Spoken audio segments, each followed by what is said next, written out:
नमस्कार श्रोते हो. आज आपली निर्भयवाणी पोहोचली आहे पांढरी खानमपूर गावातल्या जवलापूर आणि पांढरी गावाला रस्ता जोडणाऱ्या यापाशी. तर आपण पाहू शकता की हा जो रस्ता आहे हा जवळपास कित्येक वर्ष झाले अजूनही प्रलंबित होता. पण हा जो रस्ता आहे हा रस्ता म्हणजे एक शेतकऱ्याचा विजय आहे. कारण ज्यावेळेस सामान्य माणूस, सामान्य शेतकरी आणि प्रशासन ज्यावेळेस जवळ येतं त्यावेळेस रस्ता कसा काय तात्काळ होतो हे याचं उत्तम उदाहरण आहे.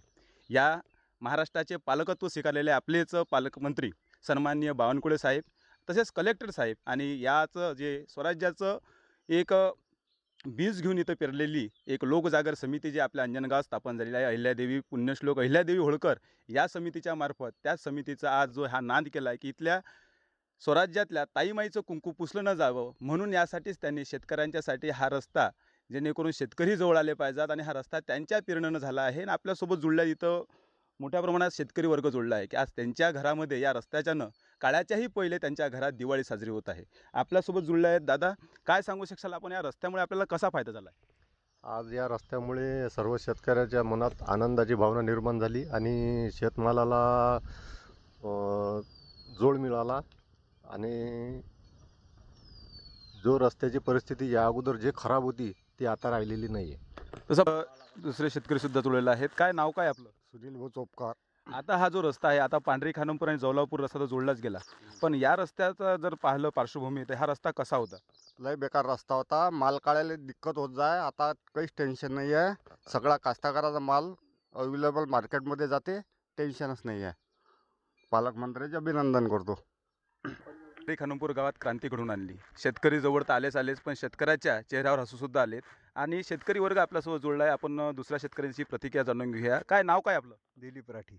या रस्त्यामुळे असा काय बदल झाला असं वाटतं तुम्हाला? या रस्त्यामुळे खूप म्हणजे समस्या सॉल्व्ह झाल्या आमच्या. केळीचा जो माल आहे तो रस्त्यावर निघून राहिला. संत्रा आहे, संत्राही रस्त्यावर निघून राहिला.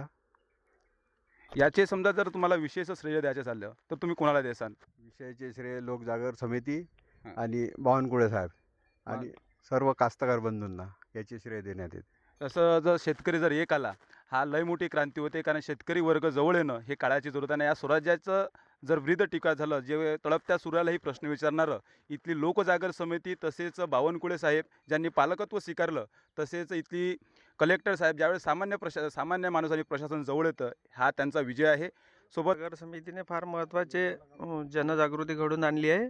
फार महत्त्वाचा रस्त्याचे काम करून दिलं आहे. आम्ही या रस्त्यासाठी सतत झटत होतो, पण आतापर्यंत याचं फळ आम्हाला मिळालं नाही. आता सध्या ते कुठेतरी पाहायला मिळालं.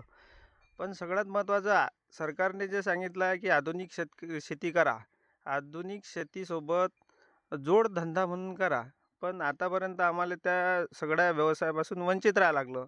आता थोडीशी आशा रस्त्यामुळे मिळाली आहे. पण अजूनही या रस्त्यावर काही मटेरियल राहिलेलं आहे, थोडंसं आणखीन काही काम राहिलेलं आहे. हे पुढे आम्हाला लोकजागर समितीतूनच आशा मिळू शकते. बाकी धन्यवाद. मसाला आजोबा हा रस्ता पूर्वी कसा होता आणि आता काय वाटते तुम्हाला? माझी वय आज 79 आहे. तर ह्या रस्त्याने मी जाताना टोंग्या इतका फसत होतो आणि आजच्या काळात हा रस्ता बनलेला आहे, अपुरा बनलेला आहे. तर हा पूर्ण झालेला पाहिजे बस. तरी हा जो रस्ता जो आहे जो आतापर्यंत जर थोडं आता काम होणारच आहे, पण आता जे काम झालं या कामाच्याबद्दल तुम्हाला काय वाटतं आणि शेतकरीसुद्धा जवळ आला वर्ग याबद्दल काय सांगू शकता? काम चांगलं झालेलं आहे, असं काही वांधा नाही त्याच्यात. पण पूर्ण झालं पाहिजे. रोड हा अपुरा नाही राहिला पाहिजे. नाही तर मग काय टोंग्या इतका फसत जा अजूनही, असं नाही झालं पाहिजे. मला या रस्त्याला खूप दिवस मी याच्यासाठी 2022 पासून याच्या प्रयत्नात आहो. मी खासदार, आमदार सगळ्यांपर्यंत याचे कागदपत्र पोच केले आहेत. परंतु काय झालं आहे की मी आता गेल्या 2 महिन्यात आमची लोकजागर समिती अंजनगाव सुरजी यांच्या माध्यमातून मी भेट घेतली. त्यांनी मला पुढील जे डॉक्युमेंट वगैरे आहेत ते सांगितले. अगदी यांनी मला 8 ते 10 दिवसात या रस्त्याला मंजुरात करून अगदी कमी काळात हा रस्ता आम्हाला योग्यरित्या बनवून दिला आहे.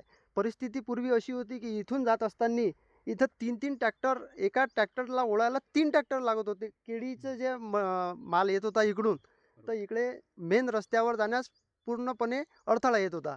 इकडे बघू शकता तुम्ही संत्रा, केळी आणि बरेचसे म्हणजे ओलिताचं क्षेत्र असल्यामुळे पेरणीला सुद्धा इकडे त्रास होत होता.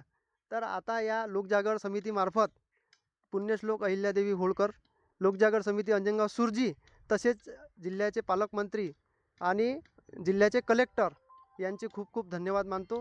त्यांच्या वतीने हा रस्ता पूर्ण झाला आहे. त्यांचे खूप खूप धन्यवाद. अशाच आजचा जो विषय आहे हा निर्भयवाणीतर्फे, हा निर्भयवाणीतर्फे विषय म्हणजे कुठेतरी शेतकऱ्याची एकजूट आणि जेही या ज्या योजना आहेत शासनाच्या, ह्या सामान्य माणसापर्यंत पोहोचत नाहीत आणि ते पोहोचत नाहीत या कारणानं की हा शेतकरी वंचित राहतो आणि इथल्या जर कुठल्या ताईमाईचं कुंकू जर पुसल्या नाही गेलं पाहिजे, यासाठी जे लोकजागर समिती आहे त्याचेही आम्ही या चॅनलच्या मार्फत आभार मानतो. अशाच न्यूजसाठी जुळत चला निर्भयवाणी. धन्यवाद.